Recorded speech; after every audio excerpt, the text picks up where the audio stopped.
Guys, स्वागत है आपका अपने YouTube चैनल स्टडी विद अमन कुल में। आज हम लाए हैं शिक्षा निदेशालय राष्ट्रीय राजधानी क्षेत्र दिल्ली की कार्यपत्रक नंबर 31 जो कि क्लास 8 के लिए है। विषय आपका समाज विज्ञान है। इतिहास की बुक्स है। डेट है जिसकी 26 नवंबर 2021। आप अपना नाम और अपने कक्षाध्यापक का नाम लिखेंगे। आज हम राष्ट्रीय आंदोलन का संगठन 1870 के दशक से 1947 तक उभरता हुआ राष्ट्र। अपने पहले 20 सालों 1885 से 1905 में कांग्रेस अपने उद्देश्य और तरीकों के लिहाज से मध्यवर्गीय पार्टी थी। उन्हें लगता था कि अंग्रेज स्वतंत्रता और न्याय के आदर्शों को सम्मान करते हैं, इसलिए भारत की न्यायोचित मांगों को मान लेंगे। उन्होंने कई राजनीतिक और आर्थिक मांगें रखी। उनकी कुछ प्रमुख मांगों में राजनीतिक मांगें भी थी और आर्थिक मांगें भी थी। राजनीतिक मांग जैसे विधान परिषदों में भारतीयों को ज़्यादा जगह अधिकार, जिन प्रांतों में परिषद नहीं है वहाँ परिषदों का गठन, सिविल सेवा परीक्षा लंदन के साथ साथ भारत में भी कराए जाने की मांग, न्यायपालिका को कार्यपालिका से अलग किया जाए, आम एक्ट को निरस्त किया जाए और अभिव्यक्ति व बोलने की स्वतंत्रता हो।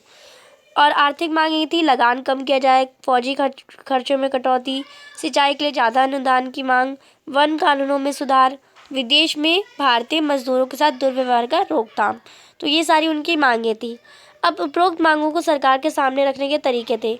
मध्यम वर्गीय कांग्रेस के तरीके क्या क्या थे?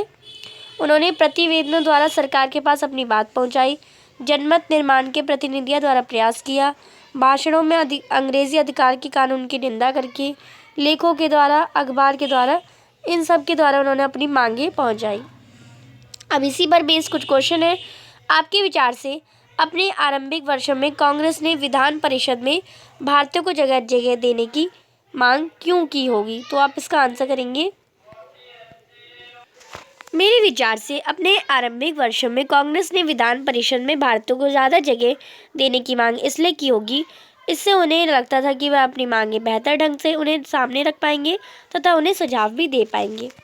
दूसरा प्रश्न है, अभिव्यक्ति की स्वतंत्रता की मांग आरंभ से एक प्रमुख मांग क्यों थी? तो अभिव्यक्ति की स्वतंत्रता की मांग आरंभ से एक प्रमुख मांग इसलिए थी क्योंकि अभिव्यक्ति की स्वतंत्रता के कारण ही कांग्रेस और दूसरे अन्य नेता अपने विचारों को अंग्रेजों के सामने तथा जनता के सामने रख सकते थे, परंतु अंग्रेजी सरकार ने इस पर प्रतिबंध लगाकर उनकी स्वतंत्रता को भी छीन लिया। तीसरा प्रश्न है, आरंभिक वर्षों में अपनी मांगों को रखने के लिए कांग्रेस ने किन तरीकों का सहारा लिया? तो आवेदन प्रतिवेदनों द्वारा सरकार के पास अपनी बात पहुंचाने का, अखबार के द्वारा, लेखों के द्वारा, भाषणों में अपनी अंग्रेजी सरकार का निंदा करके। चौथा प्रश्न है, कांग्रेस के आरंभिक तरीकों को अपने विचार से मध्यम वर्गीय क्यों कहा जाता है? विस्तार से लिखिए। तो कांग्रेस को लगता है कि अंग्रेज सरकार और न्याय के आदर्शों को वह सम्मान करते हैं। वह बातचीत के जरिए ही अपनी समस्याओं को अंग्रेज़ों तक पहुंचाकर उनका समाधान करना चाहते हैं। उन्हें लगता था कि अंग्रेज भारत की न्यायोचित मांगों को मान लेंगे। तो ये हमारा लास्ट क्वेश्चन।